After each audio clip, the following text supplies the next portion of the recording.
नमस्कार. एखादी घटना किंवा एखादा प्रसंग यावर लिहिलेली छोटीशी कथा जी कमीत कमी शब्दांमध्ये फार मोठा परिणाम साधून जाते तिला लघुकथा असं म्हटलं जातं. 1880च्या दशकामध्ये तिला आजचं लघुकथेचं स्वरूप प्राप्त झालं असं म्हणतात. अगदी नेमकेपणाने सांगायचं झालं तर 1889 साली करमणूक या मासिकामधून ना आपटे यांच्या समाजाच्या सुखदुःखाचं दर्शन घडवणाऱ्या कथा यायला लागल्या आणि ही खऱ्या अर्थाने लघुकथेची खरी सुरुवात असं मानलं जातं. कमीत कमी शब्द असले तरीही फार मोठा परिणाम साधून जाते हे आपण अगोदरच पाहिलं. तुलनेने इतर साहित्य प्रकारांपेक्षा हिला कमी महत्त्वाचं स्थान असलं तरी वाचकांच्या मनात मात्र ही कायमच आपलं एक स्थान मिळवून बसलेली आहे. अशा अगदी सामान्यातल्या सामान्य माणसाला सुद्धा जिव्हाळ्याच्या वाटतील. आपल्या आजूबाजूला घडलेल्या कुठल्या तरी घटनेची आठवण करून देतील अशा कथा आपल्याला यशवंत माळी यांच्या वेगळी वाट या कथासंग्रहामध्ये पाहायला मिळतात.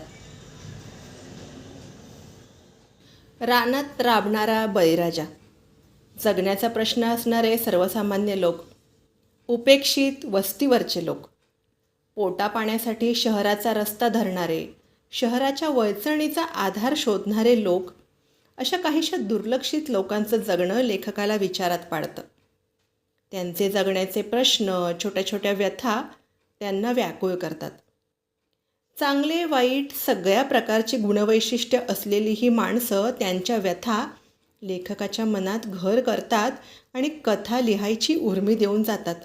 असं त्यांनी मनोगतामध्ये म्हटलं आहेच. कथा वाचून झाल्यानंतर वाचकाला ते अगदी पटतं. भविष्य काळातील आणखी काही शतकंसुद्धा शेतकऱ्यांच्या बांधापर्यंत निकोप समाजव्यवस्था पोहोचणार नाही अशी भीती त्यांना व्याकुळ करते. या लोकांची सुखदुःख इतरांना समजावीत, कुणाच्या खिचगणतीमध्ये नसलेल्या जगण्याच्या वास्तवाचं आकलन इतरांपर्यंत पोहोचावं हा त्यांचा प्रयत्न आहे आणि त्यामध्ये ते कथालेखक म्हणून यशस्वी झालेले आहेत असं मला तरी वाटतं.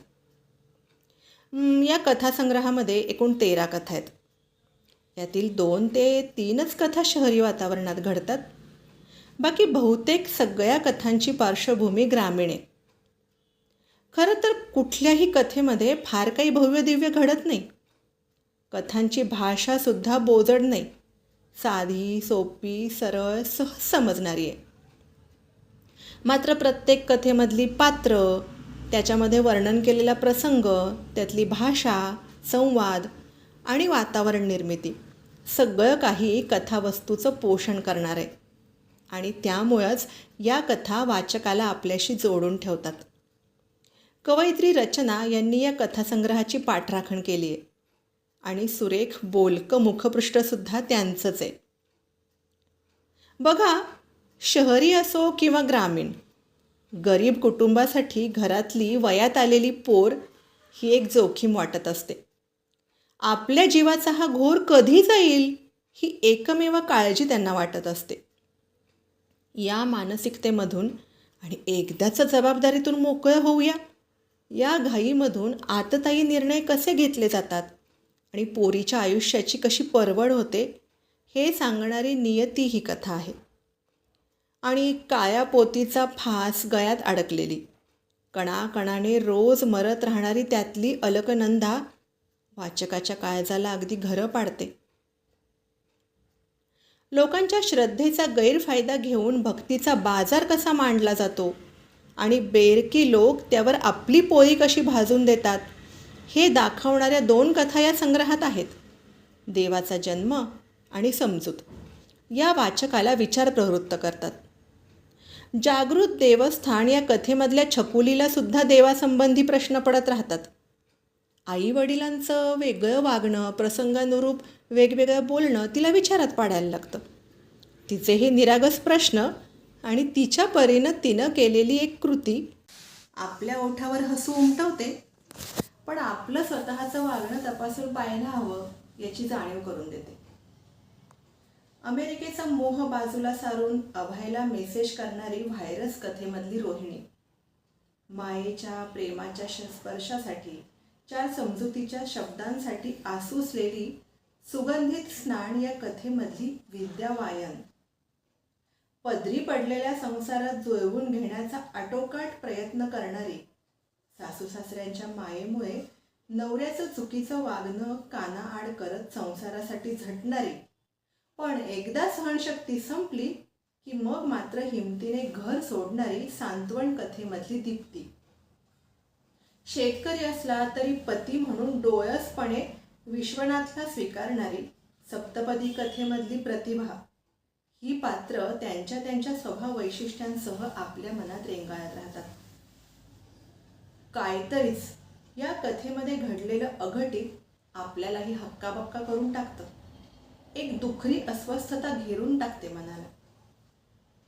चकचकाटाला मायावी जगाला भुलून मुलांचं भरकटणं आपल्याला काही नवीन नाही. बदल ही या कथासंग्रहामधली कथा वाचताना आपल्या आजूबाजूची अशी मुलं आपल्याला आठवायला लागतात.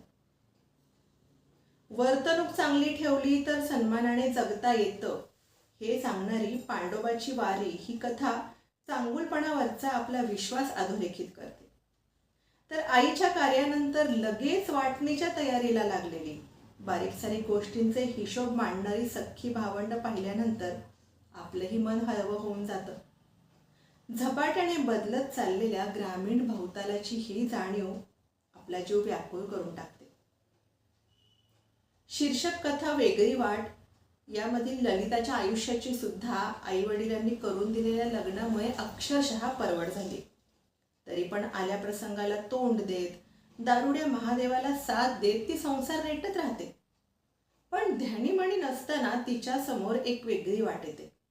ती नेमकी कोणती आणि ललिता ती स्वीकारते का हे तुम्ही स्वतःच वाचावं हे उत्तम. तर ह्या अशा सगळ्या कथा, या कथांचे जे कथाविषय आहेत ते आपल्या आजूबाजूला घडणारे वृत्तपत्र, बातम्या यामधून आपल्या कानावर पडणारे असेच आहेत. संवेदनशील दृष्टिकोनातून त्यांच्याकडे पाहिल्यानंतर लिहिल्या गेलेल्या या सगळ्या कथा आहेत. या कथा वाचल्यानंतर आपल्या मनामध्ये ठसतं ते या सगळ्या पात्रांचं माणूसपण. झपाट्याने बदलत चाललेला भवताल, त्यामध्ये भोवंडून गेलेली मूल्यव्यवस्था, हरवत चाललेले संस्कार, ठोकळेबाज होत चाललेलं माणसाचं जगणं रोज नवे प्रश्न निर्माण करतंय आपल्यासमोर.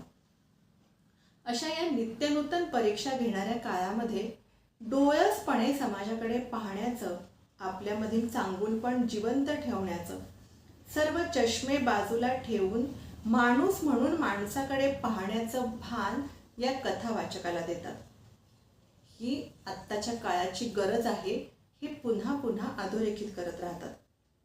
आपल्या स्वतःमधलं माणूसपण जपण्याचं, अबाधित ठेवण्याचं गांभीर्य या कथा वाचल्यानंतर वाचकाला येतं आणि माझ्या मते हेच या कथासंग्रहाचं खरं यश आहे.